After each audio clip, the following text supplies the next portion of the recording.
जी दोस्तों, अभी सुलेमान भाई हैं और रियल में इतने मेहनती लोग ही आगे बढ़ते हैं। बहुत ही अच्छा लगा। क्यों जी। आपको पहली बार कौन से सन में भेजा था? ये 2016 में। पहले 2016 में भेजा था, उसके बाद 2020 में आया, फिर 2020 में आया। सुन के बहुत खुशी हुई। अभी भाई साहब कौन से ट्रेन में आप आए थे? मेसन में आए थे। और सारे लोग रिस्क लेते हैं, लेकिन यूपी और बिहार के लोग रिस्क नहीं लेते हैं। क्यों? जी। आप आजाद वीजा में काम कर रहे हैं लीगल तरीके से और अपना खुद काम पकड़ के करते हैं। हाँ, क्या काम पकड़ के करते हैं? जो अभी मेसन का मिल जाता है, टाइल्स का। क्या रेट लेते हैं? अभी टाइल्स का अलग अलग का रेट है, फ्लोर का अलग है, 30 रियल भी है, वॉल का 40 भी है। तो 40 कैसे, मतलब फुट पे होता है या मीटर के हिसाब? मीटर के हिसाब से। तभी अगर एक एवरेज लिया जाए तो पहले आप कंपनियों में काम करते थे। देखिए बहुत सी बात है, आदमी रिस्क नहीं लेना चाहता है। क्यों भैया? ड्राइवर साहब गलत कह रहा हूँ, सही कह रहा हूँ? रिस्क नहीं लेना चाहता, सोचता है हाँ कंपनी में है 1200 रियल मिल रहा है, 1000 बेसिक मिल रहा है, क्या टेंशन है कहो। लेकिन जब आदमी इंसान वही आगे बढ़ता है जो रिस्क लेता। हम भी यहाँ पे हैं, कतर भी आए हैं, रिस्क लिया गया।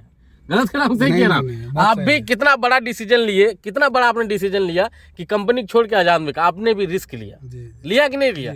अब भाई काम नहीं रहेगा तो आपको कोई सैलरी नहीं देगा, लेकिन आपने रिस्क लिया कि नहीं? तो कहीं ना कहीं जिंदगी में आगे बढ़ने के लिए रिस्क लेना बहुत ही जरूरी है। लेकिन रिस्क का मतलब ये नहीं कि गड्ढा उसी में जाकर कूद जाइए। अपना दिमाग से होशियारी से काम करिए, ठीक है? अपने ऊपर जब तक आप विश्वास नहीं करेंगे तब तक कामयाब नहीं होंगे। क्यों? आपके अंदर विश्वास मिला कि नहीं, आपको पूरा काम मालूम है, कैसा भी काम रहे आप करके रख देंगे। तो पहले आप को मैं भेजा था, कितनी तनख्वाह थी, कितने पे आए थे आप? पहले में आया था 1000 प्लस 300। 2016 में आए थे। कौन? जीटी में आए थे। जीटी में। दूसरे कौन से कंपनी में आए? Visual project. उसमें सैलरी क्या था? 1200 प्लस 300 था। तो फिर वो आया तो 3 महीना बाद 1400 देने लगा। 1400 प्लस 300 देने लगा। काम का देख के, काम पे देख के। जी 1400 प्लस 300। दूसरा आदमी रहता है कहता हम छोड़ेंगे ही नहीं कंपनी, लेकिन अभी आप अपना काम कर रहे हैं, कॉन्ट्रैक्ट छोटा मोटा लेके काम कर रहे हैं, तो महीने का क्या अंदाजा क्या कमा लेते हैं? अभी तो फिलहाल हाजिरी पे भी आदमी करेगा 150 रियल हाजिरी देता है। एक दिन का 150 रुपया देता है। माने किसी के यहाँ हाजिरी जाएंगे तो एक दिन का 150 रियल। इंडिया का लगभग कितना हो गया? 3000 से ऊपर होता है। 3000 से ऊपर हो गया। और अपना काम कर लेते हैं तो एक दिन में कितना प्रॉफिट हो जाता है? वही 3-4 हजार के आसपास। अपना काम लेंगे तब भी 4000 का, तो महीने का तभी क्या कमा लेते हैं? वही है, महीना में कभी 40, 50, 60 ऐसे जाता है।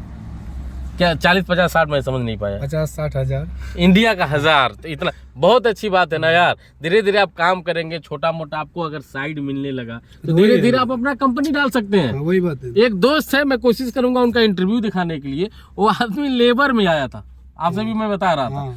आदमी लेबर में आया था, लेबर से आजाद वीजा हुआ, फिर छोटा मोटा काम पकड़ के करने लगा, कुछ उसके जो है संबंध लोगों से व्यवहार बन गया। अभी उसके कंपनी में जो है 300 आदमी काम करते हैं, जान लीजिए।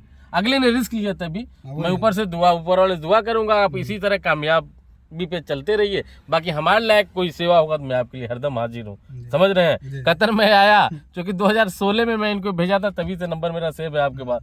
तुरंत आपने हमको कांटेक्ट किया, भाई साहब कतर आए हैं, हमारे आइए। और ये देखिए, ये जो है असली कमाई ये होता है दोस्त। देखिए असली कमाई ये होता है, इसको प्यार मोहब्बत कहते हैं।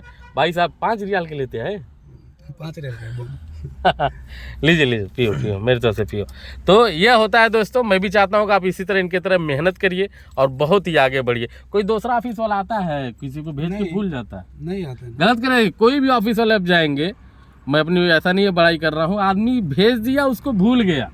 गलत करें, सही नहीं कह रहे हैं। और भी जो साथी हैं कतर में, जिनको भी हमने भेजा है, उनसे भी मुलाकात कराएंगे, उनकी भी हाल खबर लेंगे, कौन से पोजीशन पे है, आगे बढ़ रहे हैं कि नीचे बढ़ रहे हैं, जो भी उनके लायक होगा तो बताएंगे। अच्छा, अब